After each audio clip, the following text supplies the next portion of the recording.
Hey there, it's Olivia-Savannah here from Olivia's Catastrophe, and today I'm here to give you my May TBR. So in the month of May I'm going to be reading books that booktubers chose for me. This is a little bit delayed, but I also decided to do something different as you've seen most of these books before, and that is to have predictions of my ratings with these books, and in my wrap up I'll mention if I hit it on the nail with my prediction, my star rating, or if I was off the mark. I don't usually mention my star ratings in my wrap-up videos unless they're 1 star or 5 star, but I'll make an exception because we're doing some predictions here and we can see if I get anything right. So let's get right down to the books.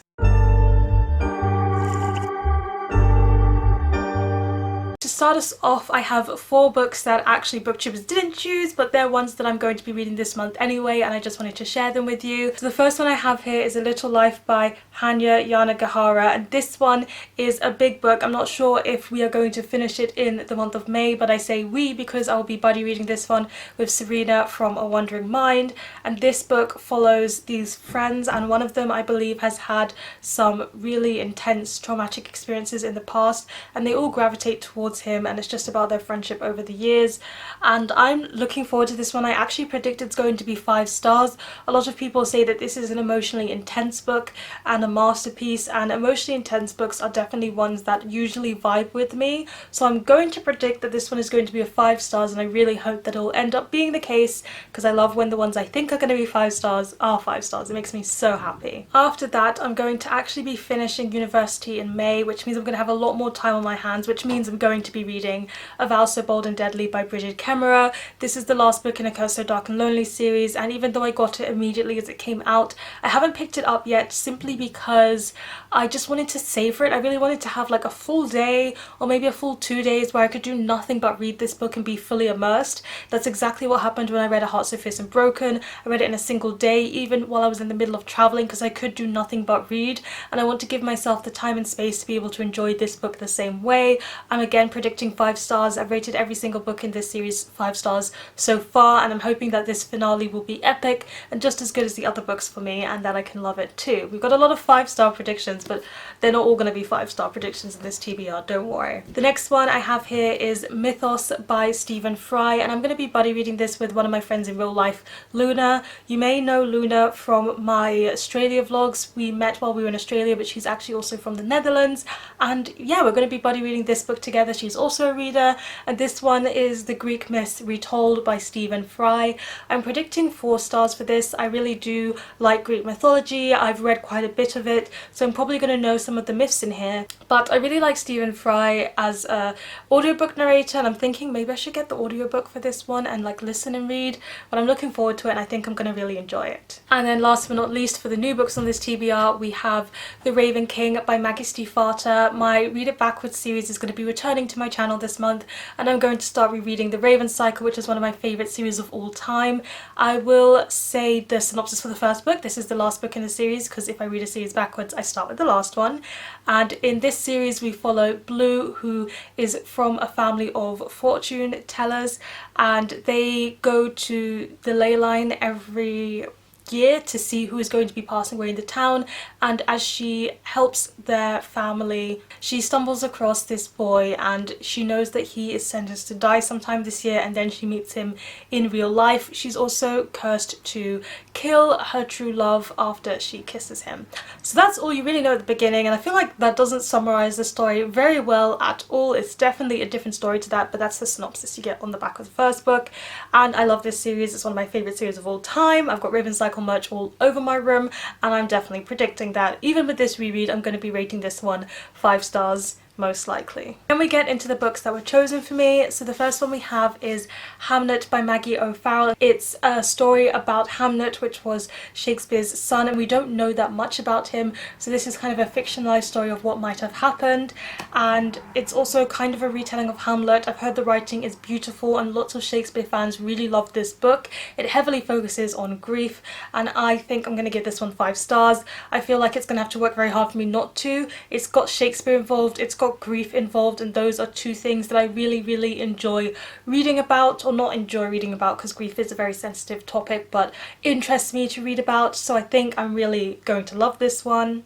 And then we have The Host by Stephenie Meyer, which will be a reread for me as well. And this one follows the world where aliens are involved, and these aliens can take over your body and possess your body and live in your body. It's kind of like a parasite.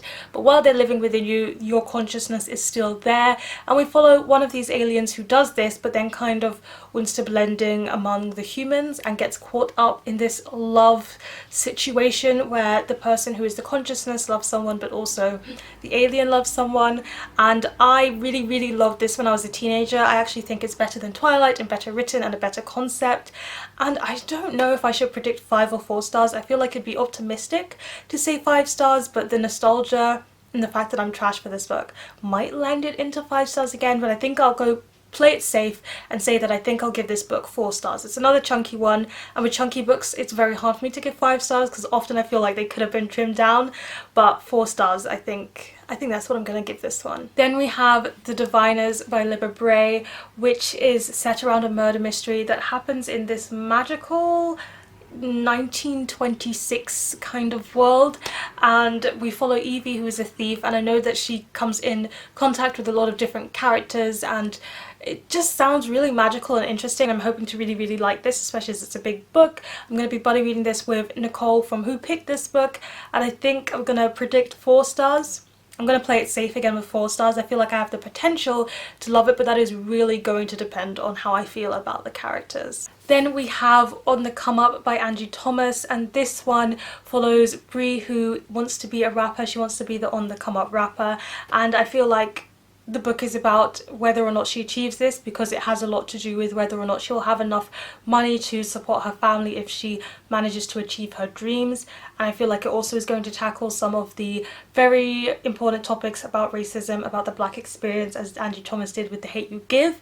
I'm predicting 4 stars for this one. I don't think I'm going to love it as much as The Hate You Give, but I think I'm still going to really enjoy it and really like the topics, the themes, and how that's handled, because that was one of the best things in The Hate You Give. Angie Thomas really knows how to touch on a lot of things and give them all enough time, but also have a story going on. But I feel like Bray is not going to be the character for me. Not that I'm going to dislike her, but that I'm not going to love her as much as I did the main character in The Hate You Give, whose name, Star. Her name doesn't escape me, it's Star. Up next we have Truthwitch. This one we follow these 2 friends who are the best of friends, and they are witches, and one of them discovers that they are a truth witch, a very rare kind of witch that can discern truth from lies, and they have to keep this secret and kind of be on the run because people definitely want to pursue truth witches. At least that's what I can gather from the synopsis on the back. And I think I'm going to give this one 4 stars as well. I think I'm really going to enjoy it, and I think I'm really going to enjoy the friendship that is going to be the focus here. This was chosen by Cara from Wild Book Garden, and she said that was probably going to be one of the reasons I really enjoyed this book. I feel like with fantasy I have a high standard. Like, what gets 5 stars from me, it's hard to achieve, and I just will predict 4 stars for most of the fantasy because I usually really enjoy them but also don't love them to the next level. Okay, Jonathan Strange and Mr. Norrell by Susanna Clarke. And there's 2 magicians who have a bit of a rivalry going on while there is a war happening in the background.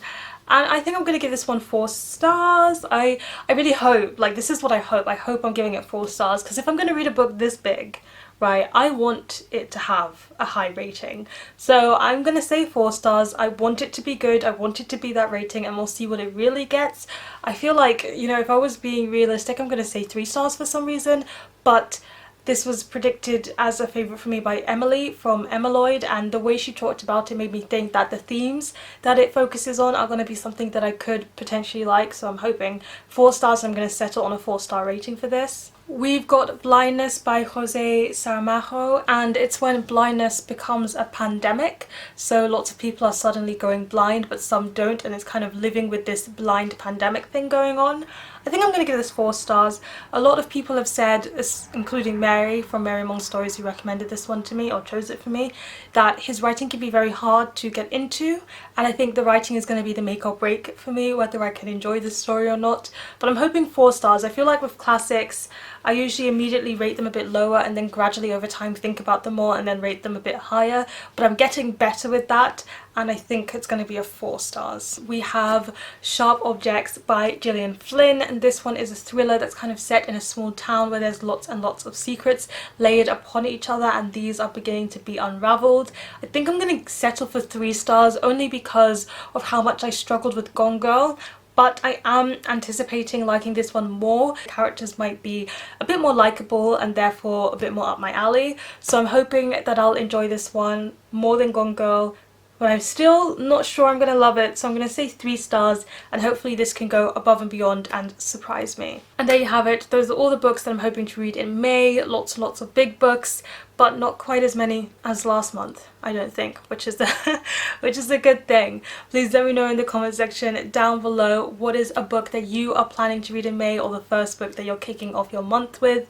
Give this video a thumbs up if you enjoyed it, hit that subscribe button if you want to see more, and don't forget to hit that notification bell to be updated every time I have a new video. And you know what they say, onwards and upwards. Excelsior!